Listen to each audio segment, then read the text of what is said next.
we have seen players upon players. But this guy, Abedi, has a special gift. When Abedi came, we started training with him. So we asked him that there are certain players in the club, if he's able to surpass them by way of dribbling, okay, we will know that he's really a good player. How old was Abedi Pele when he was recommended to you? He came as a small boy for 11 years. He was voted the best coast player of the year, I think 1977. In Ghana? Yes. In all matches, any match he played, at the end of it all, spectators will be giving him money for the performance he has put up. He was a great player. He was a great player. At one time, at police depot, the amount of money he had was more than what we spent on the match. When he was at Tamale, then the Tamale headmaster also had an interest. So he convinced Abedi Pele to register for Tamale Real United. That is RTU. RTU. Okay. And honestly, we didn't like it, but once it was a premier, we were happy. At our time, it is not about money. It is about the player's future and the fame. The last time was 82. Yes. That was the time Abedi played his first match. That was his first match? Yes, that was his first international match. So he made his debut at the AFCON? Yes. Ghana. Yes. Really? Yes, he was the youngest at that time. You see, Abedi started his career too early. At that time, we were not using this football age. It was real age. It was real age. In as much as all of these players started their career in Ghana, they all wanted to travel outside. No. Not all of them. Not all of them. This man, Reverend Osekofi, other Manchester United or some club, came begging for him. He said he won't go. What was his reason? Ghana sweet.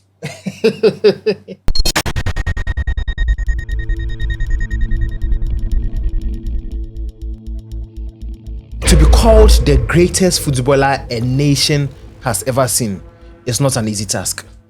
You would have to do what a lot of the footballers have not done. And that is when you know that you are the greatest footballer from a certain country. Now, when you come to Ghana, one of the best ever footballers you've seen in our generations and in our previous generation is Abedi Ayew Pele. Now, before Abedi Pele came into the scenes, it means he started from somewhere.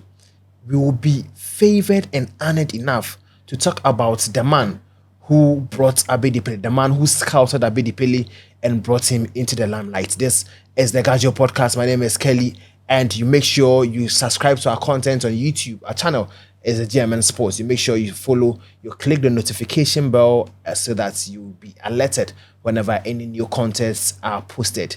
On TikTok is German Studios. You make sure you follow our page, you like our content, you leave a comment, and then your names will give you a shout out as far as that is concerned. Let me come into the studios and welcome Mr. Adeka. He is the man that scouted and brought Abedi Ayew Pele into the limelight.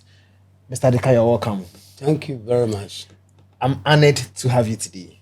Really? Yes. I think with football, Ghanaian football, when you talk about the Black Stars, the first name that pops up in everyone's mind is Abedi Pele.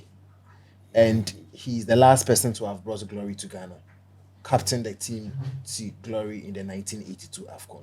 Yes. So anytime you hear Ghana, you hear Abedi Pele. Yes. I understand you were the one who scouted him. That is not all correct. Okay. He was recommended by a supporter. Okay. That he has found a player at Dong. That place was then called Dong, not Domi. The real name was Dong. In Accra? In Accra. Okay. The Domi that we know now. It was called Dong? Dong. So he was named Dong Pele. All right.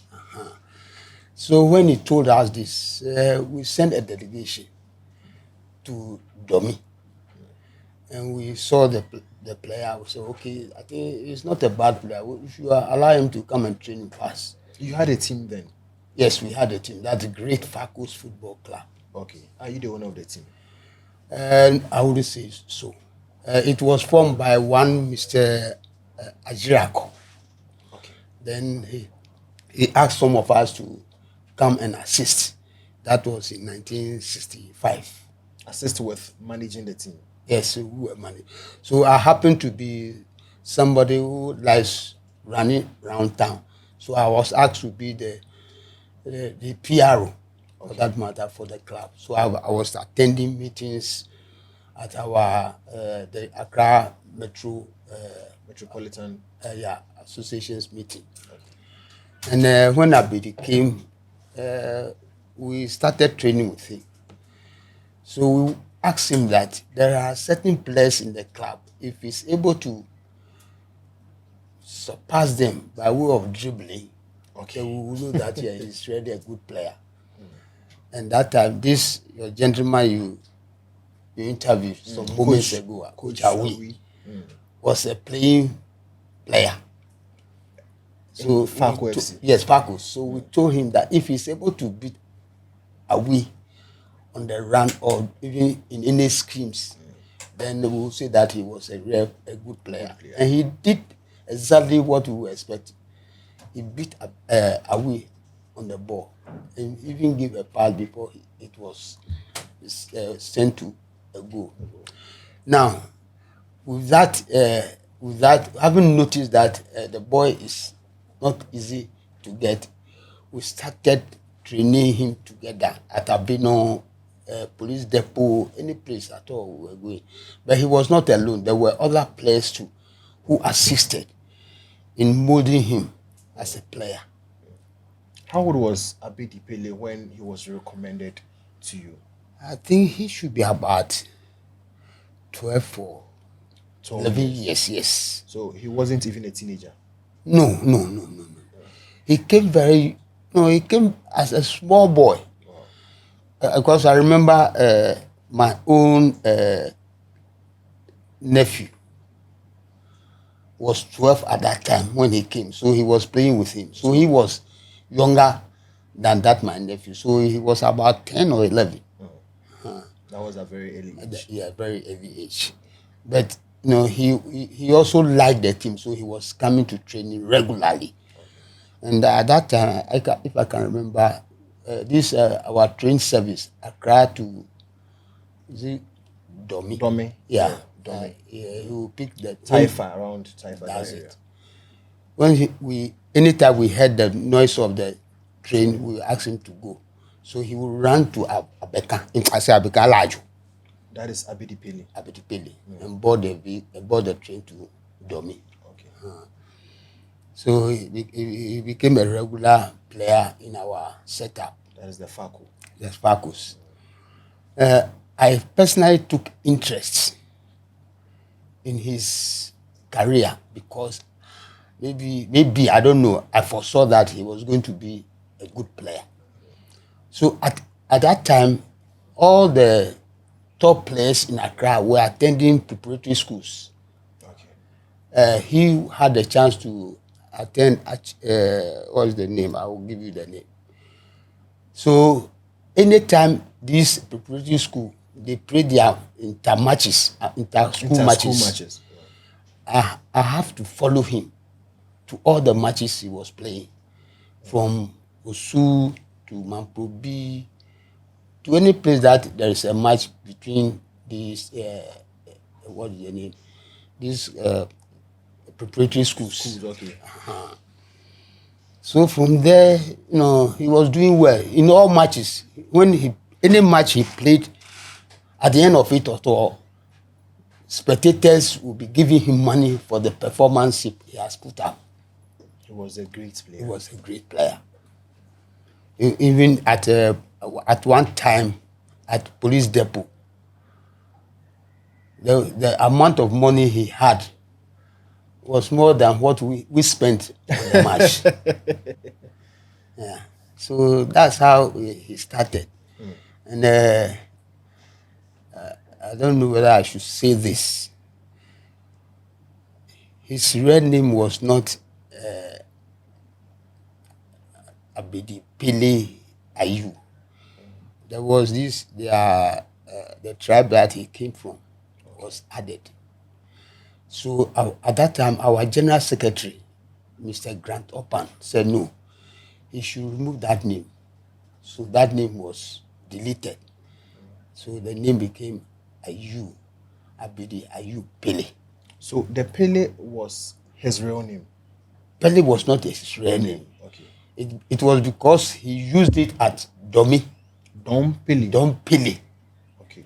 So we added it to his original names. Okay. Coach, let me take you back. Yeah. Are you a football person? Did you play football in your youthful days? The answer is no. You didn't. Yeah, because my father never allowed any of us to play football. We were living very close to a park, that is Jamestown, Manchagbona. Okay. So he never allowed any of his children to play football.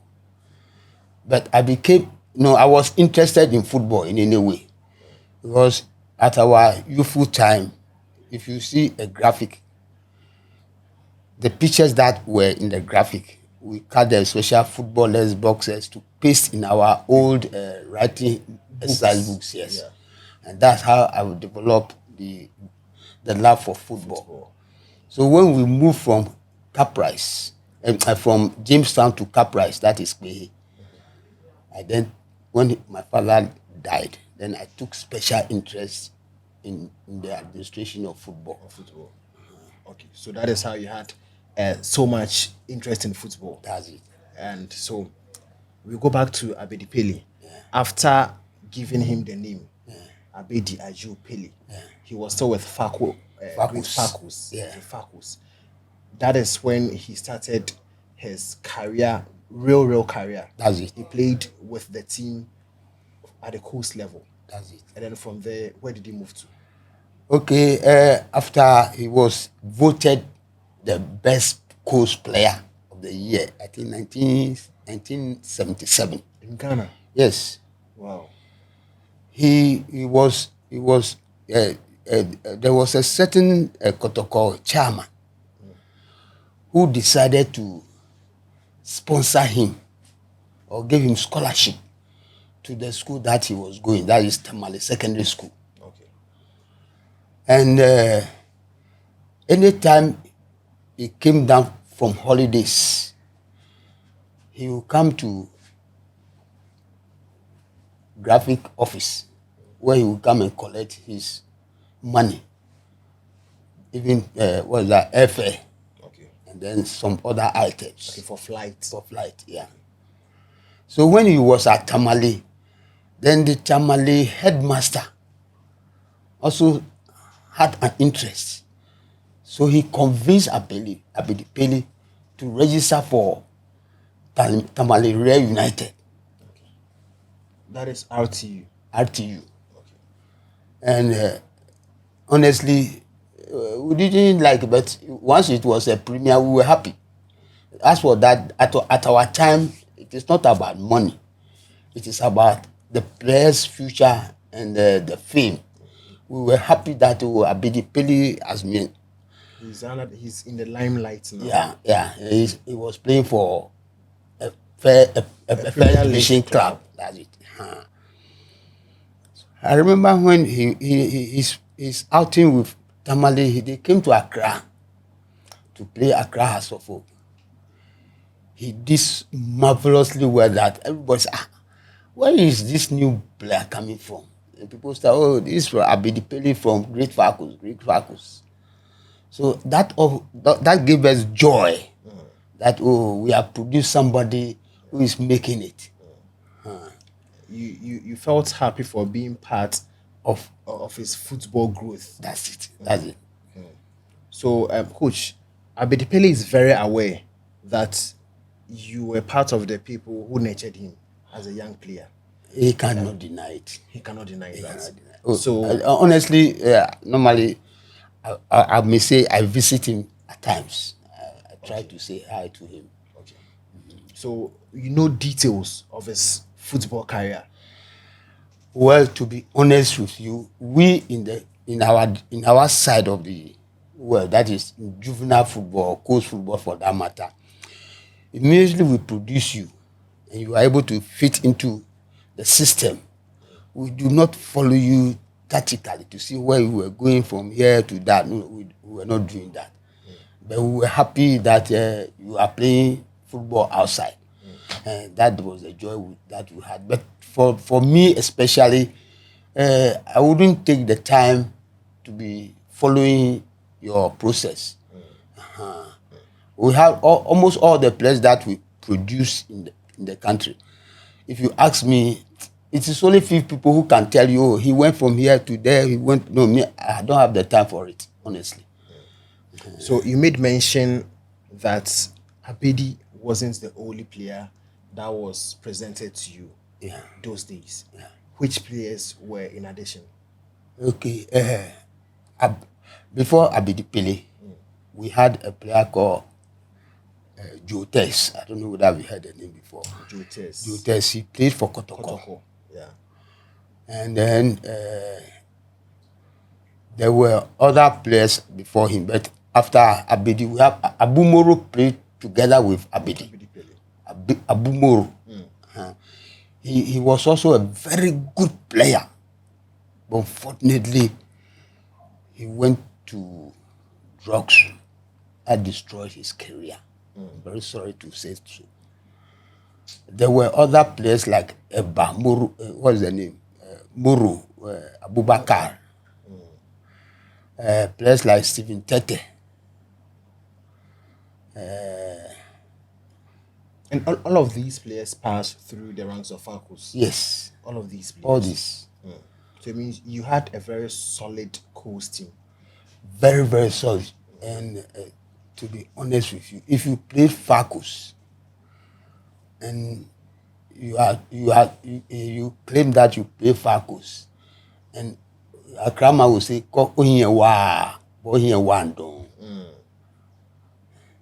so you pass through the most difficult terrain in football.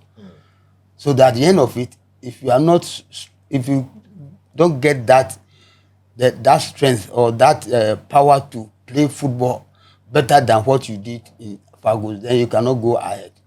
What makes you a very strong and great player if you really went through the system of Pharcos? What special treatment or special way do you have for the players that makes them strong? Honestly, it is all about physical training. At our time, or at their time, we never used football to train or footballs to train. We had one ball for training. And what we were doing then was we asked you to go around the field, come and do some strenuous exercises before you start touching the football. So at the end of the training, you go around again.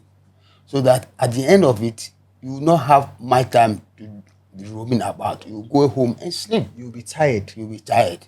So that is the way we were training those players at that time. And aside the players who were recommended to you, Pharcos FC, you had players you trained personally from the grassroots that became great players for the national team. Were there any other players? You see, first of all, let me correct that. Nobody recommends a player to us. Okay. We go for the players, or we search for the players. When there is any small field and we see some boys playing, we will be standing, watching. And we see somebody who think can make it, then we'll call him, then we'll pick it, then we'll talk to him. If he wants to join us, then we recruit him. So that has been your way of operating since the 1960s. That's correct. That's 1970s. correct. Okay. So now we are still with your club. Yeah. Is it still in existence? Yes, it's in existence. And you are still working like you used to? Me personally, no. I only attend training about 2 or 3 times in a week. And when there is a rematch, I try to just follow them, but without, just to keep myself, Very active. active. Yeah. Okay. So let me take you to the Black Stars. Yeah. Let me take you to the Black Stars. I know you've witnessed them win a couple of trophies. I haven't seen them win a trophy because the last time they did so, I wasn't born. Oh, yeah, so 1982. Yes, 1982, I wasn't born. Okay. I wasn't born. Okay. So you've seen the rise and fall of the national team. Sure. You've seen the highest they've been, competing against biggest countries, winning the AFCON, and then currently we witness the fall of the national team. What experiences have you had in those years compared to now? If I will answer this question, I would rather start from before 82. Okay. When Ghana had independence, 1957, we, from independence to before 82, we had won it 3 times. That is the African Cup of Nations. Yes. Okay. And all this period, or the time that we won this championship, our coaches were Ghanaians. In 82 too, it was a Ghanaian. And the way of selecting players, I wouldn't say I know much about it, but it is about your performance. It is not about somebody's influence that will put you in the Black Star. Okay. You must be doing well in your team or your club before somebody will recommend you to the Black Stars. But these days, I would say it is not like that. The pattern has changed.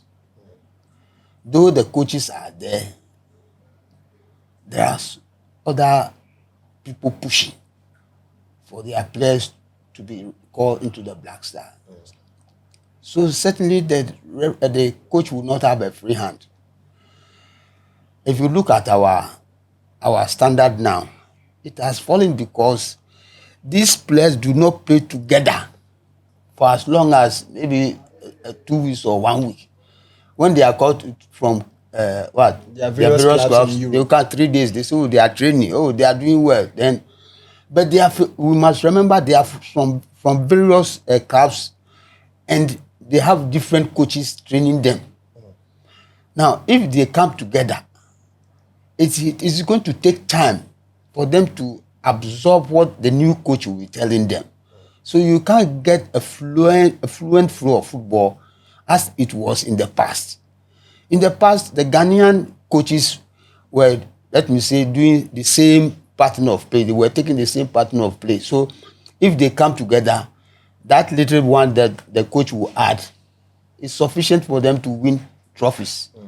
But now, look at you are seeing me. I don't watch football. I only listen to commentary. And they say they play individual football. If they are holding the ball, they know that this boy is a good player. But as a team, they cannot work. Why? We must be asking ourselves, why is it that the players cannot play as a team, but individually you see them performing? And football is a team. It's a teamwork. So if you can't perform as a team, then there's no essence of you competing. That's it. Mr. Commentator, or what is the name I should call you? My name is Francis. Francis. Let me make some prediction. As long as we follow this practice of selecting players, Ghana will never succeed in any endeavor. Why am I saying this? Look at the time. If you look from behind, we were about 5-7 million between 1957 and 1965. We had many playing fields all over the country. Or let me leave myself to Accra. Okay. We had many playing fields for all the clubs. But now the population is growing. then we are limiting or we are cutting down the number of fields. So where would these boys go and play and learn football? Where would they train? Where would they train? And the population is still growing. So it means that all other fields will be taken over by developers. Yes. And eventually will not be anywhere near. Why should Comoros or these people, Chad, beat Ghana? Niger beat Ghana recently. It's unheard of. Beat Ghana recently. That's it. So sometimes, personally, when I look at it, I say, "Oh, Charlie, we cannot make it. This workout, we are going to throw money away." Oh, I'm happy they will be going because of the youth who want to go to the United States. Other than that, I don't see the benefit. You haven't qualified yet. Oh, we will qualify. As for that one, dear. You believe you will qualify? We will qualify. What makes you think we will qualify? Good. Our second place club. Yes, on the table. On the table. Okay. What nation is it? Is it not Madagascar? Madagascar. Yeah. Beating Ghana again. We have played about 3 matches. We've won 2 and drew 1. They've never beaten us before. Yes, they haven't beaten us before. So, and they are the nearest rivals. Yes, I think Comoros and Mali are also there. Mali is about 3rd or 4th. Yes. But the points gap is not that huge. If they can beat other clubs, we also can beat those clubs. So I don't see how they can come overtake us. I can give you that assurance. As for that, we'll certainly qualify because the youth want to go to US. All right. So I'll take you back to grassroots football. Yeah. It was because there were structures put in place for the younger generations, the young ones, those days.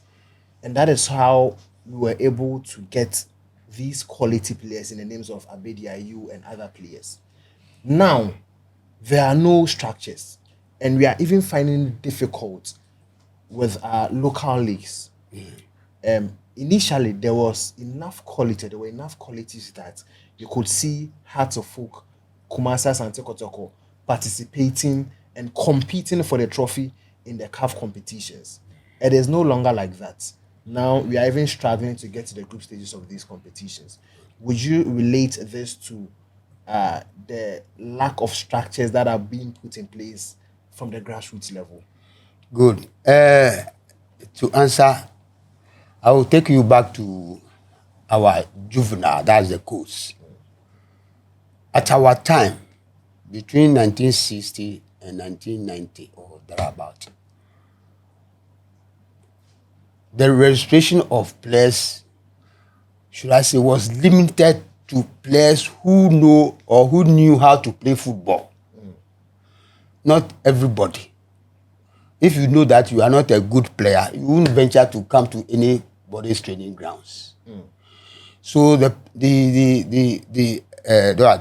good players, the talented players, were limited and known, so that at any given time you can mention good players from the various clubs. So you don't just join a team because you can play football. No. You need to be highly talented. So it made the provision of the development of these players to the higher division easy. If you talk about Shamokwe, it was from a team at Tema, a coast team. Yeah.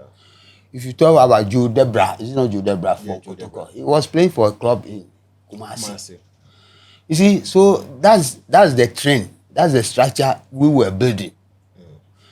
Now, why are we now failing? One, okay, with the premier or the senior side. The clubs were competing and the players were playing for more than 4 or 5 years in each club that he is featured. If he's moving from Kotoko maybe to Haas or Haas to Kotoko or Wise or Hazakes. You know that, so that we keep rotating these players in the country. They don't travel outside. And if you look at it too, those who go outside too are mostly forward line players or midfielders.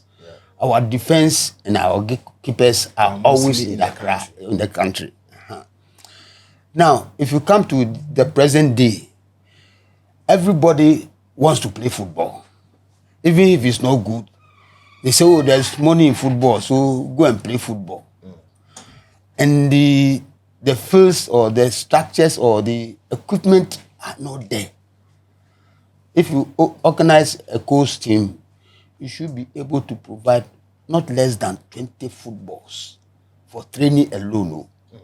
If you have only about 1 or 2 football, it is not sufficient for the training purposes. That was the requirement from the Ghana Football Association.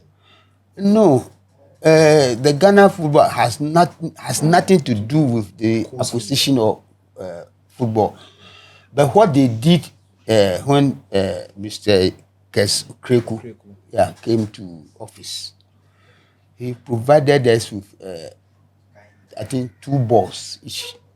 Every coast club.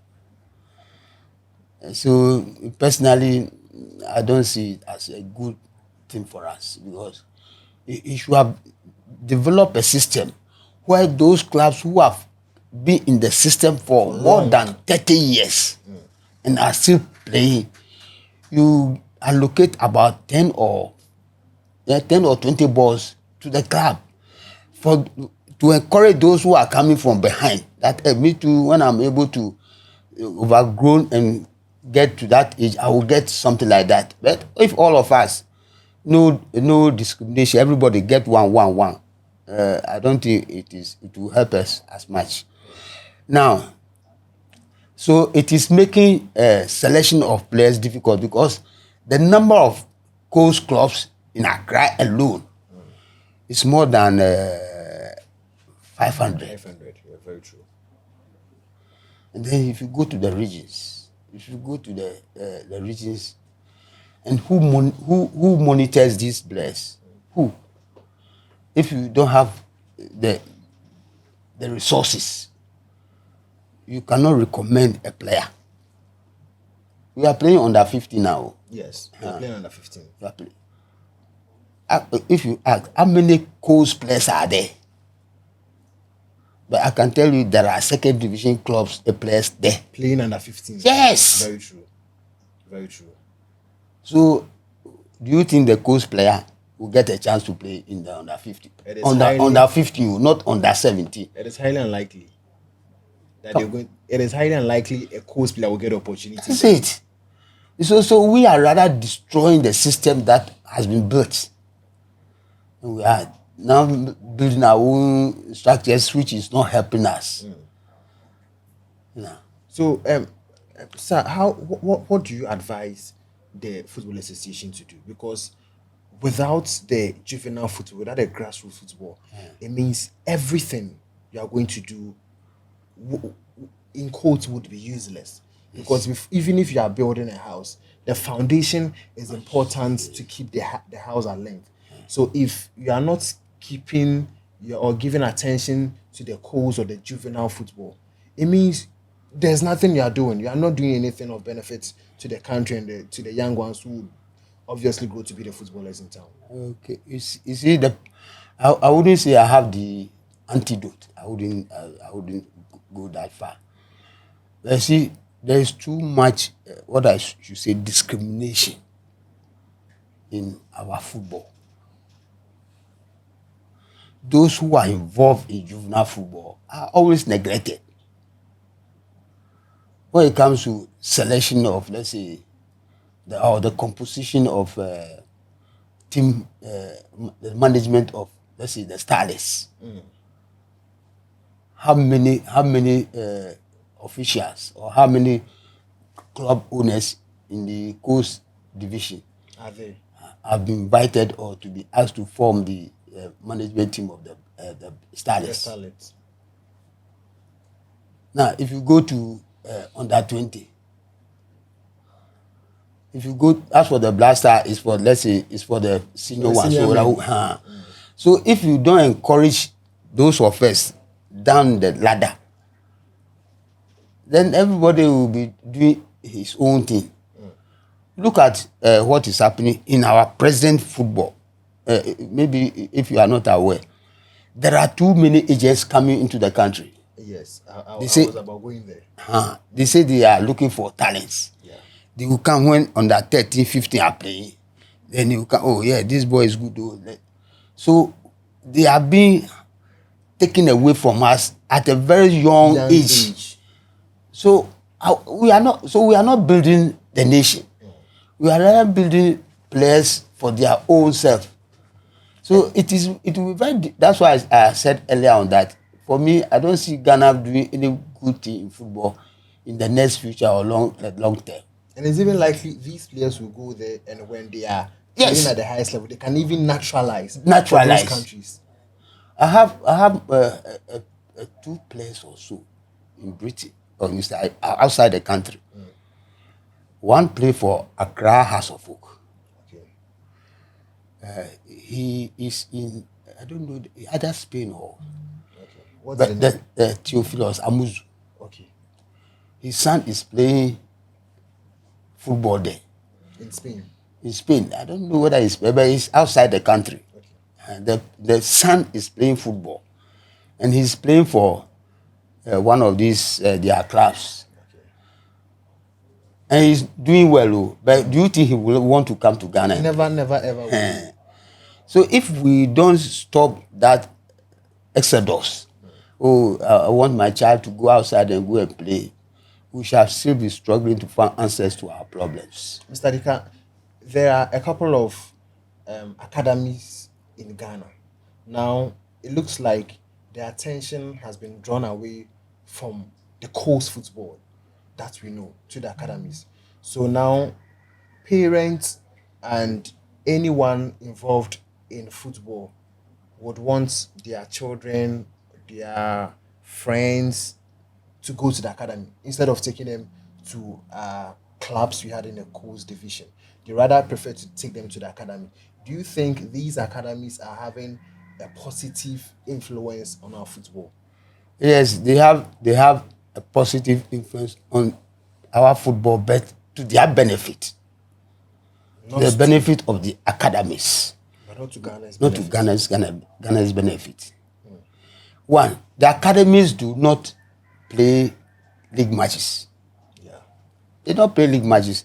They are only trained and then play friendly matches, then send them outside. Those who are good, then they send them outside. So those players cannot be as good as somebody who has played the league or played more matches before being sent out. So the academies are not helping us. They are rather helping their finances or their pockets. So it's in their interest. It's their interest. Not in the interest of Ghana as a country. At all. And then I'll move to the fact that currently we have a lot of players who has never played in Ghana, yet they represent the Black Stars. They have no experience as far as our culture is. They don't really know how the weather is here, but because they are performing very well at their various clubs, they are being called upon to represent Ghana. And you can see in their performances on the pitch, some of them, it looks like, they are not players. I quite remember in 2023 AFCON, there's this guy, Ransford de Bois Konixdorfer, who played in Hamburg for Germany. He played in Hamburg in Germany. And he played for the Black Stars, and it looked like he has never played football. And they attributed it to the fact that these players have no link as far as Ghanaian culture is concerned. Correct. Because of that, they will obviously struggle to play on the African terrain. That's it. I think you have made the point very clear. If you are born in Ghana and you grow up in Ghana, you know different people. You blend with different people and learn different things from them. Now, if you are sent outside the country, what you have learned in Ghana will still be hanging in your head. Very true. So that anytime you are called back, you can remember, oh, we were doing this, we were doing that. But here is somebody who has never been with us. He has never slept the way we have slept. He has never done anything like that. Can't even understand our language. Our language. So when somebody say, "Oh, Babi, oh, come here, Bra, Fabo, Mami, Fabo," they will understand. So it will be very difficult for those players to easily what's the word for it? They gel with they can't gel. They will never gel with our local players. If they really want us to play football, they should concentrate on the Ghanaian in Ghana. Those who were born outside, yes, they are Ghanaian, all right, but they cannot match our culture. What they have learned, they can't match with us. So I prefer that we still maintain our players in Ghana to play Ghana football. Now look at the Black Stars. We have been mentioning Black Stars. In the olden days, when those who went outside to come and play Black Stars, because they live with us, they were able to still continue to play together or gel together with the local players. That was telepathic understanding. That's the word, telepathic. So now, if you bring somebody who has never learned the culture, you say you should come and join us. Even when they are sitting and conversing, you will think, these people are talking about me. Meanwhile, they are not talking about you. When we come to sing, hey, and so, then you will be looking, what are these people doing? They'll be left aside. You see now? So I don't see those born outside. I'm not saying they are not Ghanaians. They are Ghanaians, but because of our culture, I would prefer that we maintain those of us in Ghana here. In your era, did you have a lot of foreign-based players representing the Black Stars? No, I can't remember one. Those that in the 80s, they were born, bred, and trained here before going outside. Before they travel. So anytime they are invited, they know the terrain already. They can play all the jokes that we are doing. So it wasn't like what we are seeing now. These days, especially because everybody wants to travel outside. That's my fear. Everybody. I believe during your era, those times, in as much as all of these players started their career in Ghana, they all wanted to travel outside. No. Not all of them. Not all of them.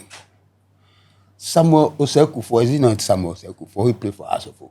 Osei-Kuffour, yes. He was doing well. Yes, doing very, very well. Yes. This man, Reverend Osei-Kuffour. Reverend Osei-Kuffour. He played for Kotoko. Yeah, he played for Kotoko. Other Manchester United or some club came begging for him. He said he won't go. What was his reason? Ghana Sweet. But I think the foreign clubs will definitely offer more money. Yes, but you see, in the case of Osei-Kuffour, I don't know. I don't remember that he was a captain. They were promised that they will have houses built for them or something like that, and they won, and they failed to provide they failed to the promise. They couldn't honor the promise. They couldn't honor the promise. So all of them were very annoyed. All of them. And I think some people claim it is because of that we aren't winning matches. It's a curse on us. Maybe, I don't know. I don't want to go there. It's a curse on Ghana. Ghana, it's in the Black Stars. Yes. Because since they won that World Cup, the AFCON, that the last time was 82. Yes. That was the time Abedi Pele played his first match. That was his first match? Yes, that was his first international match. So he made his debut at the AFCON? Yes. Ghana? Yes. Really? Yes, he was the youngest at that time. Wow. He was the youngest. Wow. So he was a teenager by then? He was a teenager. He was a teenager. You see, Abedi started his career too early. I would say too young. Yeah. At that time, because at the age of, I think, is it 14 or so, that he was named At that time, we were not using this football age. It was real age. It was real age. Coach, what is footballing age? Football age. Yes. You use your age by either 4 or 5. Why would you do that? Because according to people, our what is the name? Our is it IT? This you have a special word. Internal IQ. Our IQ is below. That's how people say it. That is how they see us. Okay. So it is when we grow better, we are of age properly, then our IQ works. Starts working. Now they will reduce the age, and then by the time it's about 3 years later, okay, then he will be playing well. That means his IQ is okay now. So if he uses his real age, the time he will start to play well too, he will be near retirement. But during your days, the players used their real ages. Real ages. So when Abedi Pele is 14, he's 14. He was 14. Yes. I remember when we go to school, so when you register and we suspect that, the age that you have given you is not correct, we go to your school. To check the particulars. Because as for that place, you cannot lie. You can't lie. Very true. So we go to the register. This boy was born in so and so year. It is correct. Then you are free. So, coach, if you go for verification and then you see there is a difference in the age the person gives to you and the difference of the one. Yes, a protest will go against you. And then protest. He might be dropped. He might be dropped. And we were saying something about that he has kept long in the juvenile. He said they used to carry blocks. Cement blocks. Yeah. Just you see, when you carry it for some time, your neck shrinks. Okay. So that makes you shorter. It makes you shorter. But he has been playing for too long. So the class protested. And so the association went through and they saw that it was true. So he was disqualified from playing coach football. Because at that time it was height. Before the age. Before the age started. Right. Coach. Yes, sir. How would you consider Abedi Pele's career, his football career? How would you consider it? I would say for the past years, let me be honest with myself.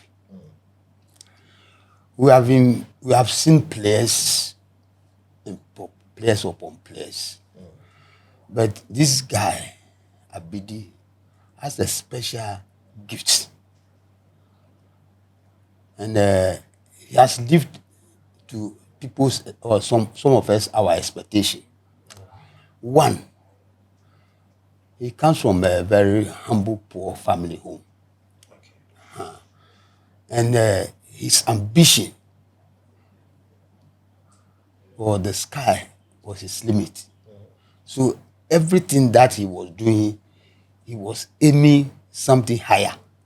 Because he has said, when you are playing football, you must play in such a way that as if you want to, the grass, you want to chop all the grass on the field. So you must be seen. You must put all effort in it. And he also convinced the authorities that if he's given the nod, he can work wonders. So there's a dispute. I don't know whether I should say was between him and Kwesi Appiah for the captaincy. For the captainship. Kwesi Appiah was the captain at that time, but CK Jamfi, the coach at that time, came out to say that they have seen that Abedi was good though, but instead of going straight to the point, they were saying, because he could speak French and that kind of thing. That's why they are taking the captainship from Kwesi Appiah to Abedi. That was what brought about that dispute. But if they had told the truth, point blank, that, the boy, we want to encourage him, so we are giving him the captainship. Because you have the power. So you are telling him, give us for this time, give the captain to this boy. We'll see what he wants to do. And honestly, he performed very well all during those times. And he has the authority, people fear him when he's talking. There's some pride in him. So when he gives instructions, They listen. people have, yes. So that's a mark of a good leader. And luckily for him too, he was performing. And eventually it has fallen on his children. Wow. And Abedi was a captain. The son is a captain. The second son is a captain. It's a record for him. And deservedly, they had to be the captain. That's it. I think performance-wise, Yeah. if you ask me, I'll tell you, Dede has been one of the greatest players you've had as far as the national team is concerned. Yeah. He's given us all. Yeah. Now, Mr. Adeka, let me ask you this. We've had only one African player in history to have won the Ballon d'Or. That is George Weah. Based on the exploits of Abedi Pele, do you feel he had the potential to have won that prestigious award during his playing time? I would say yes, but he retired too early to me. Because it reached a point when the chairman of the Ghana Football Association, either Butler or the late Jawula. That was in the 80s. Yes. It was in the 90s. 90s. They approached him that he should not lay down his boots now. He should continue because there's something we all see in him. But maybe because of pride too, he refused to listen. He could have done it better than Oponwia. Okay. I believe so. He could have done it better than. And he didn't get the chance like Oponwia because he was struggling through some process before he got to that French Olympic Marseille. Marseille. Yeah. So, if I ask you, based on what you saw in Oponwia, then based on what you saw in Abedi Pele, with no bias involved, who would you consider as the best for you? I'll consider Abedi Pele. You consider Abedi Pele? Yes. You think he had a great talent? Yes. Apart from Oponwia winning the Ballon d'Or. Ballon d'Or, has he ever played the African Cup match? No. But won't we talk about the fact that because he was from Liberia and that the Liberians didn't have enough quality to have complemented his efforts? So what makes a nation? It's not one person. It's a group of people. Yes. So if you're in your country, you don't have the players, and you are not you only perform because you are outside, then those of us in Ghana who have the players and the Abedi Pele, we should be very happy about that because it has brought us to a certain limelight. They have never reached it. Very true. Coach, Mr. Adeka, Yeah. would you consider Abedi as the greatest player ever in the history of Ghana football? There's none like him. There's none like him. No. I would want you to rank the top 5 players in history of Ghana football, from either from 5 to 1 or 1 to 5. Okay. Abedi is one. Definitely. Stephen Apia. Stephen Apia. Yes. Yes, number 2. Our captain. Which of the captains? Asamoah Gyan. Wow. Number 3. Yeah.